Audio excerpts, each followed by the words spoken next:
Welcome back to my YouTube channel. അപ്പോൾ ഇന്നത്തെ വീഡിയോയിലേക്ക് എല്ലാവർക്കും സ്വാഗതം. ഇത് മിഥുനമാസത്തിലെ രോഹിണി നക്ഷത്രത്തിൻ്റെ അന്ന് എൻ്റെ പിറന്നാളായിരുന്നു കേട്ടോ. അപ്പോൾ രാവിലെ തന്നെ ഞാൻ എണീറ്റു, കുളിയൊക്കെ കഴിഞ്ഞിട്ടാണ്. അന്ന് ക്ലാസ് ഉണ്ടായിരുന്നു. അപ്പോൾ ഞാൻ ഓൺലൈൻ സെക്ഷൻ കൊടുക്കുകയാണ്. കാരണം കുളിച്ച് വന്നിരുന്നാൽ പിന്നെ ക്ലാസ് കഴിഞ്ഞ് നമുക്ക് അമ്പലത്തിൽ പോകണം.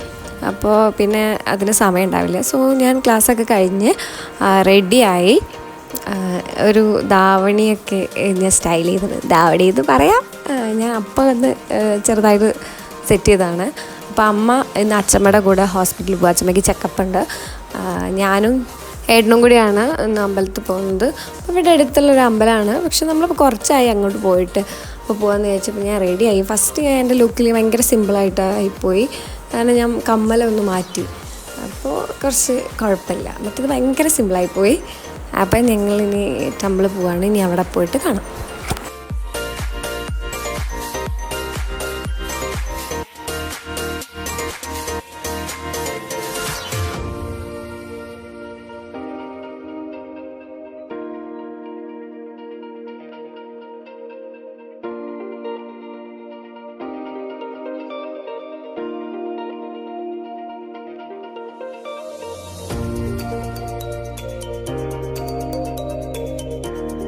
അങ്ങനെ ഞങ്ങൾ അമ്പലത്തിലെത്തി.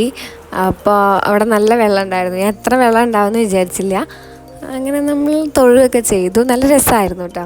വെള്ളത്തിലൂടെ അങ്ങനെ നടന്നിട്ടൊക്കെ പ്രാർത്ഥിക്കലും, അതുപോലെ കുറേ മീനൊക്കെ ഉണ്ടായിരുന്നു. നമുക്കിങ്ങനെ ഫ്രീ ആയിട്ട് ഇങ്ങനെ മസാജൊക്കെ കാലിൽ വന്നിട്ട് ചെയ്തു തരുന്നു. അങ്ങനെ നല്ലൊരു വൈബായിരുന്നു കേട്ടോ. അങ്ങനെ പാടത്തിൻ്റെ സൈഡിൽ തന്നെയാണ് ഈ ടെമ്പിൾ വരുന്നത്. അപ്പോൾ അതിവിടെ പെട്ടെന്ന് വെള്ളമൊക്കെ കയറും. അപ്പോൾ ഇതിലും കൂടുതലുണ്ടായിരുന്നു, അത്ര ഇപ്പോൾ കുറഞ്ഞതാണെന്ന് പറഞ്ഞു അവർ. നല്ലൊരു കുളമൊക്കെ ഉണ്ട് അവർക്ക്. അങ്ങനെ നമ്മൾ പ്രാർത്ഥനയൊക്കെ കഴിഞ്ഞു. ഇനി കുറച്ച് ഫോട്ടോസൊക്കെ എടുക്കണമെന്നുണ്ടായിരുന്നു എനിക്ക്. അപ്പോൾ ടെമ്പിളിൻ്റെ ബാക്കിൽ തന്നെ ഞാൻ പറഞ്ഞില്ലേ പാടമുണ്ട്. അപ്പോൾ ഞാൻ വിചാരിച്ചു അവിടെ പോയിട്ട് കുറച്ച് ഫോട്ടോസൊക്കെ എടുക്കാമെന്ന്. കാരണം ഇങ്ങനെ ട്രഡീഷണൽ വെയറൊക്കെ ചെയ്തതല്ലേ. അപ്പോൾ എനിക്കല്ലെങ്കിലും ഫോട്ടോസും വീഡിയോസും എടുക്കാൻ ഭയങ്കര ഇഷ്ടമാണ്. ഞാൻ ടെമ്പിളിൻ്റെ പേര് പറയാൻ വിട്ടുപോയി. ഇത് വളാഞ്ചേരിയിൽ തന്നെ വളാഞ്ചേരി ഹൃദയഭാഗത്ത് സ്ഥിതി ചെയ്യുന്ന വൈക്കത്തൂർ മഹാദേവ ക്ഷേത്രം എന്ന് പറയുന്ന അമ്പലമാണ്. ഭയങ്കര രസമാണ്. ഒരു പാടത്തിൻ്റെ സൈഡിലായതുകൊണ്ട് തന്നെ നല്ല ഭംഗിയാണ് കാണാൻ.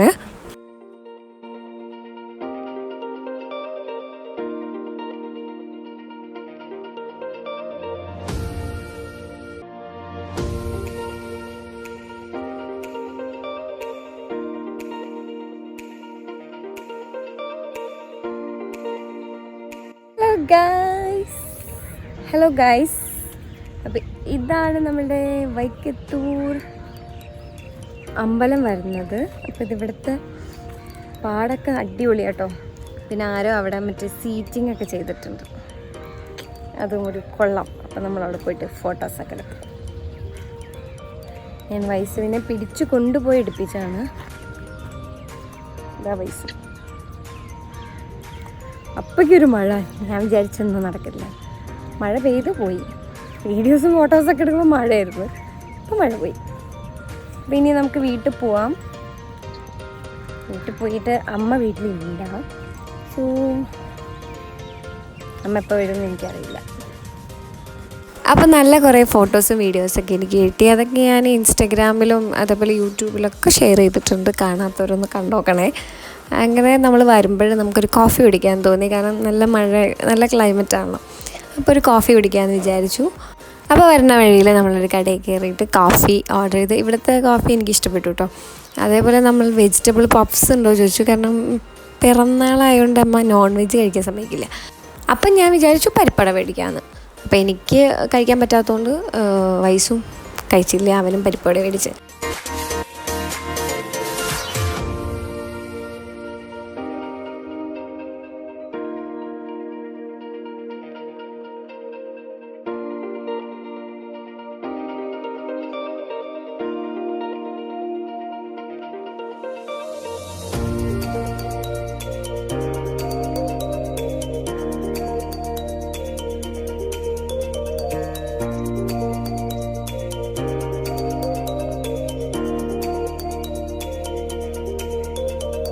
അപ്പോൾ തിരിച്ച് വീട്ടിലെത്തി കുറച്ച് വീഡിയോസ് എഡിറ്റൊക്കെ ചെയ്തിട്ട് ഞങ്ങൾ സ്റ്റോറിയും സ്റ്റാറ്റസൊക്കെ ഇട്ടു. അതിനുശേഷം എനിക്ക് കുറച്ച് വിശന്നു കേട്ടോ. അപ്പം ഞാനിതേപോലെ ചിയ സീഡ് ഇങ്ങനെ സോക്ക് ചെയ്ത് വെച്ചിട്ടുണ്ടായിരുന്നു. സോ അതിലിങ്ങനെ ഫ്രൂട്ട്സും നട്ട്സൊക്കെ ഇട്ട് കഴിക്കാൻ എനിക്ക് ഭയങ്കര ഇഷ്ടമാണ്. നല്ല ടേസ്റ്റാട്ടോ. നമ്മൾ ഷുഗറിൻ്റെ പകരം നമ്മൾ ഡേറ്റ്സ് ഒന്നോ രണ്ടെണ്ണോ ഒന്ന് കട്ട് ചെയ്തിട്ടാലും മതി. ഭയങ്കര നല്ല ഫില്ലാവും നമ്മളിത് കഴിക്കുമ്പോൾ. അങ്ങനെ ഞാനത് കഴിച്ചു. നല്ല അടിപൊളിയായിരുന്നു. അത് കഴിഞ്ഞപ്പോൾ കുറച്ച് കഴിഞ്ഞപ്പോൾ അമ്മ വന്നു. അപ്പോൾ ചെക്കപ്പൊക്കെ പെട്ടെന്ന് കഴിഞ്ഞുകൊണ്ട് അമ്മ നേരത്തെ എത്തി. അപ്പോൾ അമ്മ വന്നിട്ട് ഫുഡ് കഴിക്കാനായിരുന്നു എൻ്റെ പ്ലാൻ. ഹലോ ഗൈസ്, അപ്പം നമുക്ക്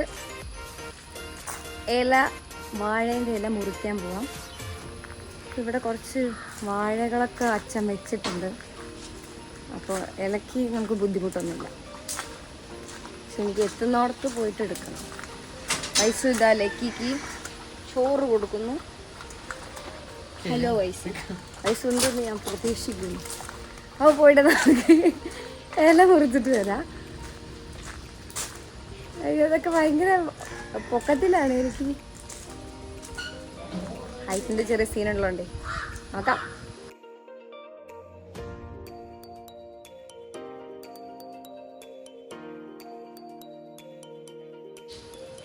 അങ്ങനെ നമുക്ക് ഇതാ ഇലയൊക്കെ നമ്മൾ മുറിച്ചിട്ടുണ്ട്. അപ്പോൾ പോയിട്ട് ഫുഡ് കഴിക്കാൻ അമ്മയ്ക്ക് വിശക്കുണ്ടെന്ന് പറഞ്ഞു. അമ്മ രാവിലെ പോയതാണ് ഹോസ്പിറ്റലിൽ. പോകുമ്പോൾ അമ്മ കുറച്ചൊക്കെ കുക്ക് ചെയ്തിട്ടാണ് പോയത്.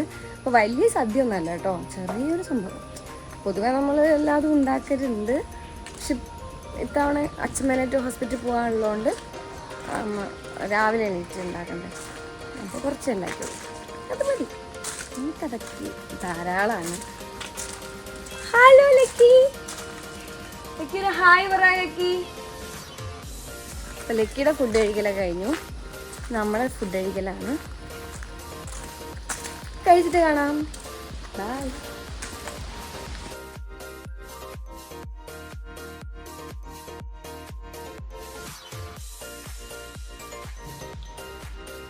അപ്പോൾ നമ്മൾ സദ്യ കഴിക്കാൻ പോവാണ്. അപ്പോൾ നമുക്കിവിടെ പുളിയിഞ്ചി ഉണ്ട്, അതുപോലെ നെല്ലിക്കച്ചാറ്, ബീട്രൂട്ടിൻ്റെ ഉപ്പേരിയാണ്, അതേപോലെ അവിയൽ, എലിശ്ശേരി, ഇത് പയറിൻ്റെ ഉപ്പേരിയാണ്, പിന്നെ പപ്പടമുണ്ട്, സാമ്പാറുണ്ട്, ചോറുണ്ട്, നമുക്ക് ഇത് മോരാണ്, പിന്നെ രസമുണ്ട്, പായസമുണ്ട്. പായസം ഗോതമ്പിൻ്റെ പായസം കേട്ടോ, എനിക്കിഷ്ടമാണ്.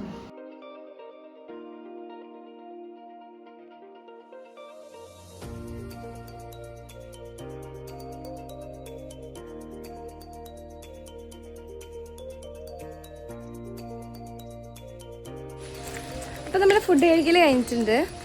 ഇനി ഇല ഇങ്ങനെ പുറത്ത് വയ്ക്കാൻ പാടില്ല എന്നൊക്കെ പറയും. പണ്ടേ മുതൽ അതിൻ്റെ ഐതിഹ്യം ഒന്നും എന്നോട് ചോദിക്കരുത്, എനിക്കറിയില്ല.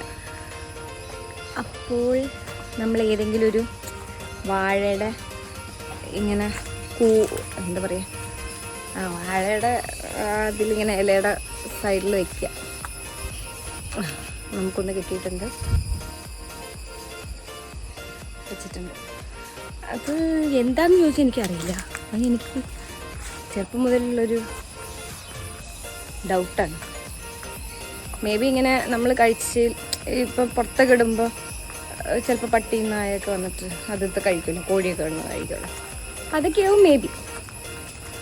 അപ്പോൾ ബർത്ത്ഡേ അന്ന് മാത്രം നമുക്കിങ്ങനെ വാഴയുടെ ഇതിലൊക്കെ വെക്കാം. അത് ചെറുപ്പം മുതൽ നമ്മൾ വെക്കാറുണ്ട് കേട്ടോ. അച്ഛമ്മക്ക് പറയും അങ്ങനെ വെളിയിലിങ്ങനെ നോർമലി കൊണ്ടിടരുത് എന്നൊക്കെ. അപ്പം എന്തെങ്കിലുമൊക്കെ ഉണ്ടാവും, അതെ മൂത്തൂർ പറയുന്നല്ലേ, എന്തെങ്കിലുമൊക്കെ ഉണ്ടാവും. അപ്പം നമ്മളത് ഫോളോ ചെയ്യാം, അത്രേ ഉള്ളൂ. ഇതൊക്കെ നമുക്ക് ഫോളോ ചെയ്യാൻ പറ്റുന്ന കാര്യങ്ങളല്ലേ, അപ്പോൾ പറ്റുന്ന കാര്യങ്ങളൊക്കെ ചെയ്യാം. നല്ല മഴക്കോള് കാണുന്നുണ്ട് ഗൈസ്. അപ്പോൾ ഫുഡൊക്കെ കഴിച്ച് ഇനി ഒരു ഉറക്കം വരുന്നുണ്ട്. ഇനി നമുക്ക് പ്രാക്ടീസ് ചെയ്യാണ്ട്. അപ്പോൾ ഒന്ന് സെറ്റിലായിട്ട് നമുക്ക് പ്രാക്ടീസ് ചെയ്യാം. ഒരു 2 മണിക്കൂറൊക്കെ ഒന്ന് കഴിയട്ടെ, ഇനി അത് കഴിഞ്ഞിട്ട് കാണാം. അങ്ങനെയൊക്കെ ഒരു ഈവനിങ് ആയപ്പോൾ ഞാൻ എൻ്റെ പ്രാക്ടീസ് സ്റ്റാർട്ട് ചെയ്തു. അപ്പോൾ ഇന്ന് നമ്മളുടെ ചാലഞ്ച് 108 സൺ സല്യൂട്ടേഷൻ 30 ദിവസം ചെയ്യുന്ന ചലഞ്ചിൻ്റെ 4ാമത്തെ ദിവസമായിരുന്നു. അപ്പോൾ അന്നത്തെ ദിവസം നല്ല രീതിയിൽ തന്നെ ചെയ്യാൻ പറ്റി. കുറച്ചൊക്കെ പെയിനൊക്കെ നമുക്ക് ഉണ്ടാവും കേട്ടോ, തൈസിലൊക്കെ ചെറുതായിട്ട്, കാരണം ഇത്രത്തോളം ചെയ്യുന്നതിൻ്റെ എല്ലാതും ഉണ്ട്. പിന്നെ ഭയങ്കരമായിട്ട് എനിക്ക് നല്ലൊരു പോസിറ്റീവ് ചേഞ്ചസ് ആണ് വന്നുകൊണ്ടിരിക്കുന്നത്. അപ്പോൾ ഇത് ഇത്രേ ഉള്ളൂ നമ്മളുടെ വീഡിയോ. ഇഷ്ടപ്പെടുകയാണെങ്കിൽ ചാനലൊന്ന് സബ്സ്ക്രൈബ് ചെയ്യാൻ എന്തായാലും മറക്കരുത്. വീഡിയോ ലൈക്ക് ചെയ്യുക. അപ്പോൾ അതിൻ്റെ ശേഷം ഭയങ്കര മഴയായിരുന്നു കേട്ടോ. പിന്നെ ഞാൻ ഷൂട്ട് ചെയ്യാനും നിന്നില്ല. ചെറിയൊരു ഡേ ഇൻ മൈ ലൈഫ് പോലെയാണ് ഞാൻ ഉദ്ദേശിച്ചത്. നിങ്ങൾക്ക് ഇഷ്ടപ്പെട്ടു എന്ന് വിചാരിക്കുന്നു. അപ്പോൾ നമുക്ക് അടുത്തൊരു വീഡിയോ ആയിട്ട് കാണാം. Bye guys.